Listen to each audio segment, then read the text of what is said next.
At the site of vessel injury, the first platelets arrive to start sealing the wound. Simultaneously, the coagulation cascade with its various coagulation factors is activated. This involves two pathways, the extrinsic and the intrinsic pathway. Extrinsic activation begins with now exposed molecules of the vessel wall, such as tissue factor, which forms a complex with factor 7. Finally leading to the activation of factor 10. This factor 10A is the point at which the extrinsic and the intrinsic pathways of the coagulation cascade meet. The intrinsic pathway consists of various coagulation factors activating each other in a chain reaction. At its end, a complex with an additional cofactor is formed.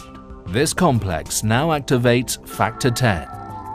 Since the two pathways merge at the level of factor 10A, this factor has a pivotal role in the coagulation cascade. Further down the cascade, factor 10A in combination with 5A activates thrombin and induces the so-called thrombin burst. One molecule of factor 10A can catalyze the formation of 1,000 molecules of thrombin.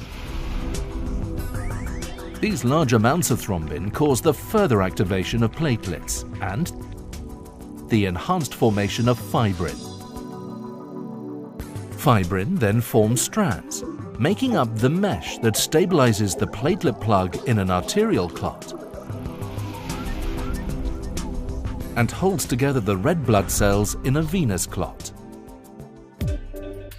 It can be concluded that the central role of factor 10A in the coagulation cascade makes it a viable target for therapeutic intervention in pathologically altered blood coagulation.